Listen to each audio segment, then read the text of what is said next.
drop this gem on your melon. Open your mind, let your conscience be free. You're now rolling with your man, Louie T double E. Let me open you up. Get you thinking a little bit. So, the 2021 NFL Draft is in the books. It's in the rearview mirror, but we're not done talking about it, right?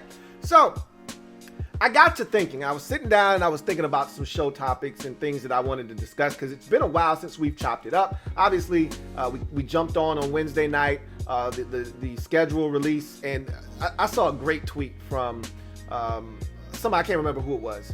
Somebody said, though, I love how the NFL packages up this schedule release, which is essentially ground beef, and makes it out to be filet mignon. And that's essentially what they've done. I told you, the marketing machine that is the National Football League, there is no one better. There is no one better at taking a product and elevating it to new heights and making it seem like it's something more than what it is. And so who really gave a shit about the schedule other than, hey, I want to see when my team is playing who and how many primetime games we have. Like, that was my thing back in the day. Like, it wasn't a big deal. Like, people are leaking, and I did this already, so I'm not gonna do this again, but people are leaking parts of the schedule throughout the course of the day. Like, really? We're starving for NFL content that much. They've brainwashed us that much that we're starving for the schedule release to the point now where they're leaking parts of it throughout the course of the day leading up to the 8 o'clock hour that night. It's amazing, but I digress.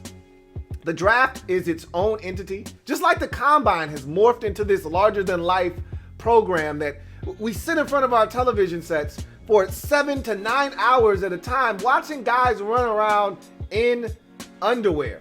It's crazy, but I'm guilty of it because I do it. I watch, but I told you, if I didn't do what I did, I wouldn't watch. I always tell you, I watch so you don't have to. In any event, the NFL draft is its own spectacle. It's its own animal. And we talk about all these different things surrounding the draft, and then it happens and then it's over. But I was very intrigued by this draft class, specifically the quarterbacks, because we talked so much about all the trades that were made prior to the draft and how these trades were going to impact the draft. And then we talked about where these quarterbacks were going to go. There was this talk, and I was guilty of it. I fell victim to this conversation that was had about, could there be 5 quarterbacks going in the first 5 picks or 4 picks, excuse me. 4 quarterbacks, first 4 picks. I've never seen it before. Maybe it's happened in the past sometime, but I've never seen it personally myself. It did not take place. And we kind of got that sense, as we got closer and closer, the Falcons weren't going to take a quarterback. And furthermore, they weren't going to trade out of the pick to allow someone to come and take a quarterback. So we kind of got that sense. But I got to thinking about, the topic that I wanted to discuss. And I looked at the quarterbacks, and in the last decade or so, it's become rare. The Mahomes situation kind of brought it back to the consciousness of NFL fans, and it became a thing, a discussion that teams wanted to have. But realistically speaking, teams that draft first-round quarterbacks, they're playing that guy in year 1, and usually they're playing that guy relatively early in year 1. And if they have it their way, they'll play from week 1.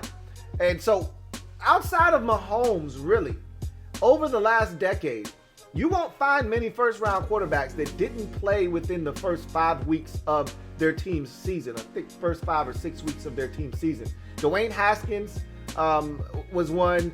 Jake Locker is another. And Patrick Mahomes is the only other guy that didn't play essentially within the first 5 to 6 weeks of the season starting. For most guys, they start week 1. If they're not starting by week 1, they're starting week 2 or 3. So in Baker Mayfield's case, I think he started week number 2, if not 2, definitely 3, when he was able to come on and snap the Browns' losing streak that they had over the course of like a year and a half. I think about Deshaun Watson. I don't think he started week 1, but I think he started week 2 or 3 that season in his rookie year. Lit it up for a short period of time and then tore his ACL, but he was a firestorm when he first took the field, and it didn't take him long to get on the field. Last year, we saw, or 2 years ago, Kyler Murray jumped on the scene week 1, never looked back. Last year, Joe Burrow started week 1, never looked back. Tua Tagovailoa was a guy that waited a while. I think they didn't play him until after the 6th game of the season. I think he started week 7 or 8, excuse me. I think the Dolphins had a bye in week 7. They went into the bye week at 3-3. They came out of the bye and they started 2 in week 8, if I'm not mistaken. But you don't see it very often. All right, guys that get drafted relatively high, they start relatively early.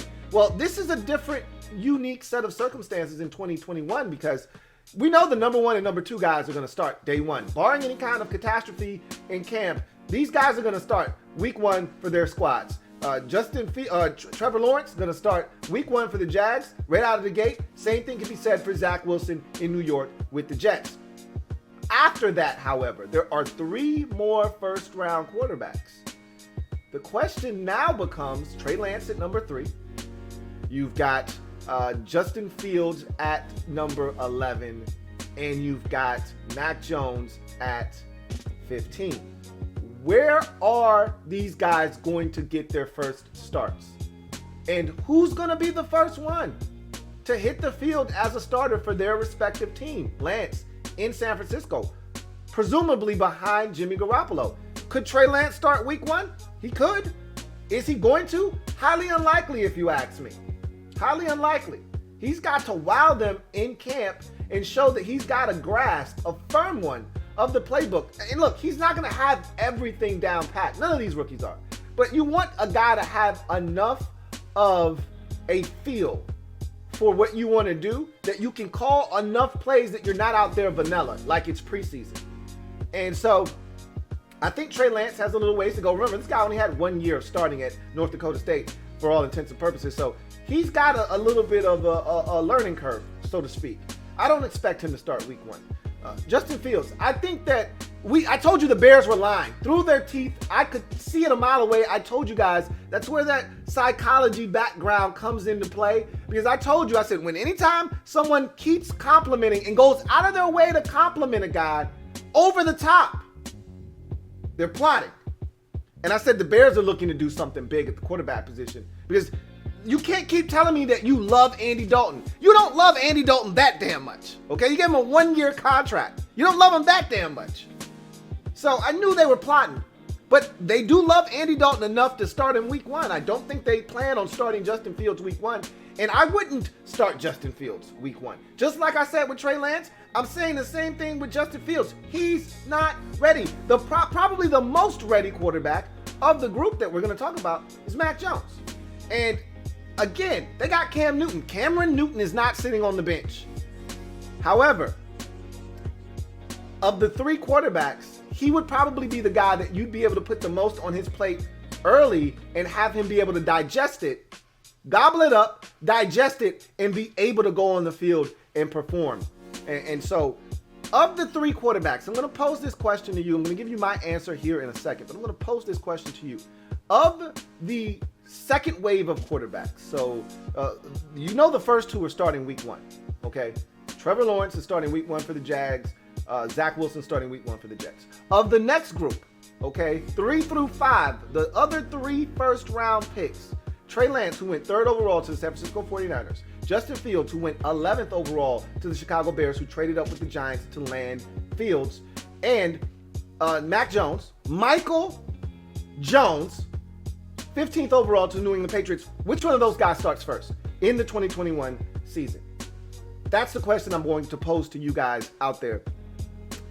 In my mind, I'm going to go out on a limb and say that the guy that makes the first starting appearance of that group is Michael Jones.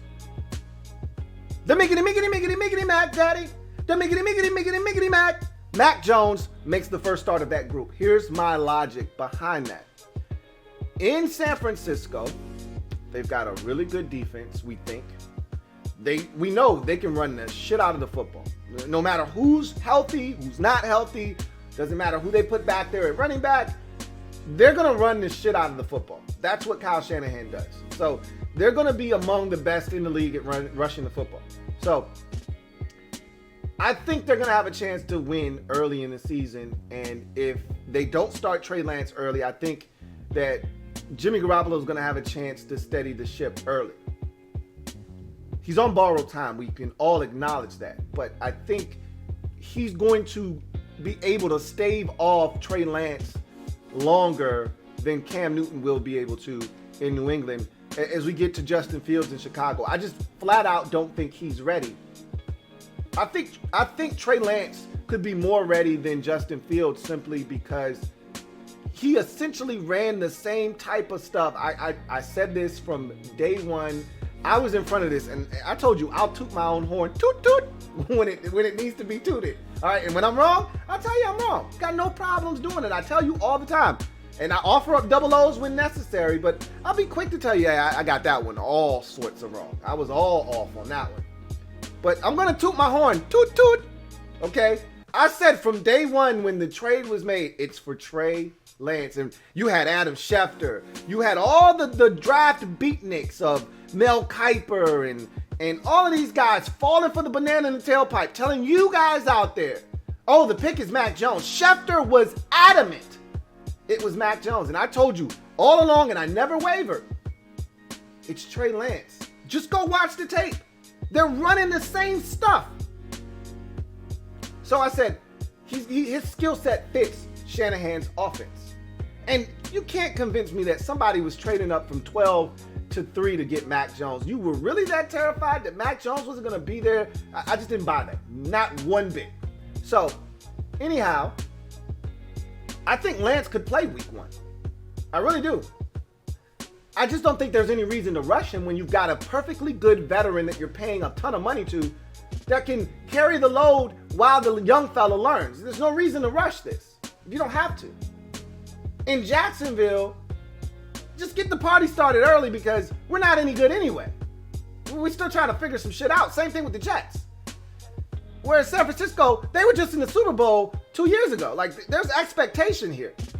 So let's not just turn it over to the young fella so fast when we got a veteran here that took us to the Super Bowl 2 years ago. So Lance, I think, could get in there, but I don't feel the same way with Fields. I feel like they want to make sure they take their time with this because the Bears, they've effed up the quarterback position so many times. It's not funny, and they don't want to F this one up. All right, they're still rebounding from the Mitchell Trubisky debacle. They want to get this one right. And they're going to do everything they can to make sure that they handle Justin Fields with kid gloves. So they're going to make sure that Andy Dalton has fully regurgitated, emptied his entire contents of his stomach onto the football field and onto himself before they take him out of the lineup. He's got to absolutely be the reason the Bears don't have a chance to win on every Sunday, or he's got to get injured like he did last year when he sustained a concussion. One or the other has to take place for Justin Fields to see the field in Chicago. Which then takes me to Mac Jones. Cam Newton was benched 82 times last year. A full 82 times. An NBA full regular season. That's how many times Cam Newton got benched last year. So don't think for 1 second that they will hesitate to pull the trigger. Bow, bow on Cam Newton this year.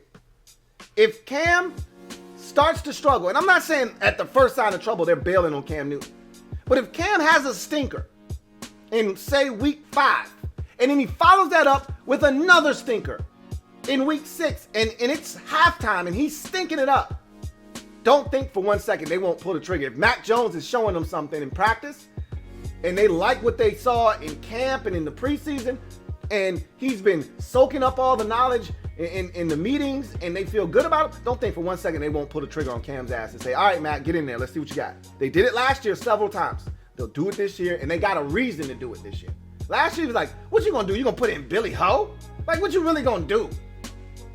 Are you trying to sell me on the kid from Auburn, Jarrett Stidham? Seriously, is that what we're doing right now? Remember when that was a thing? Hey, the Patriots might start Jarrett Stidham. Remember when that was a thing over the summer? When there was it was a brief moment. It didn't last long, but they were talking about, hey, It's not guaranteed that Cam's gonna have the job in New England. Jarrett Stidham, I like, seriously, are we doing this thing? Are we doing this Jarrett Stidham song and dance? Are we really gonna do that? That ended quickly, and it didn't end well for New England. Anyway, I digress. I could see Mac Jones in the game, and the Patriots they host Tom Brady and the Tampa Bay Buccaneers on Sunday Night Football in week number 4. If Cam goes out there, because Belichick's going to want that one bad. Did you hear Tom Brady's dad, Tom Brady Sr., already say, hey, we going to bust them up. They ain't got nothing for us. He's been flapping his gums a lot lately. Tom Brady Sr.'s feeling really good. His son has emboldened him to start talking all types of shit. I mean, he is just talking his shit. And I don't have any problem with it. When your son has 7 rings, he can say whatever he wants, and you can say whatever the hell you want. So I got no problems with Tom Brady Sr. spouting off at the mouth. But you don't think Belichick is taking all of this shit in? Tom Brady Sr. had a lot to say when Tom Brady Jr. left New England, okay? And he didn't have a lot of pleasant things to say about Bill Belichick. And he still doesn't have a lot to say pleasant about Belichick and the Patriots organization and how things ended. And so you don't think for one second Bill Belichick is going to want to win that one on a national stage with the prodigal son returning home to Gillette Stadium. You don't think he's going to want to beat Tom Brady in the worst way right after a long day? Are you serious? And if Cam goes out there and shows his ass and goes 9 of 23 and 2 interceptions for 86 yards and they get stomped 34-10, you don't think he's thinking next week, I may have to start Mac Jones? I can't have this shit happen again?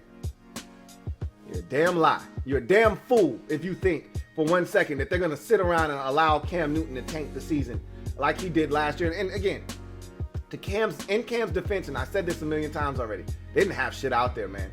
Cam was working with a bare cupboard. Still, he did not play well, okay?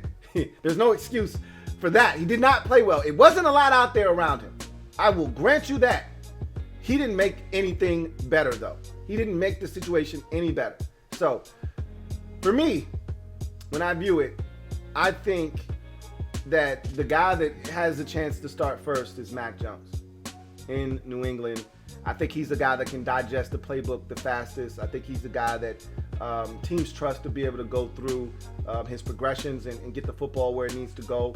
And unlike the other 2 guys, he doesn't have to rely on his legs, to extend things and make things happen. He can be surgical from the pocket.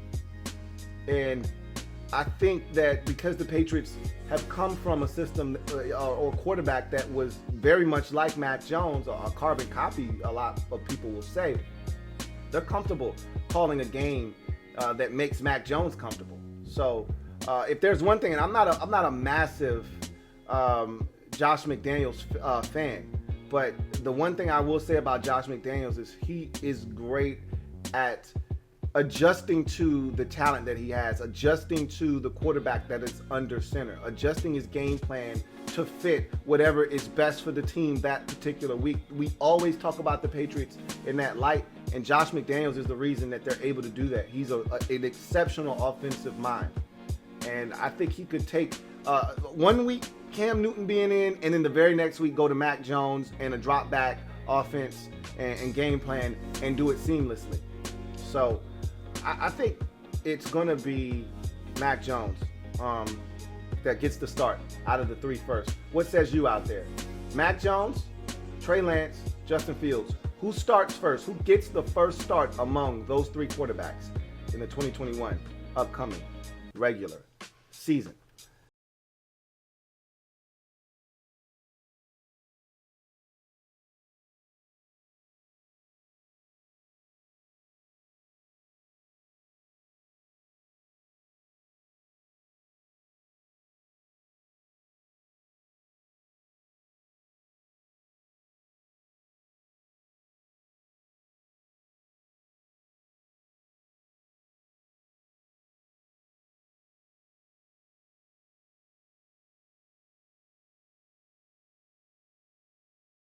Louie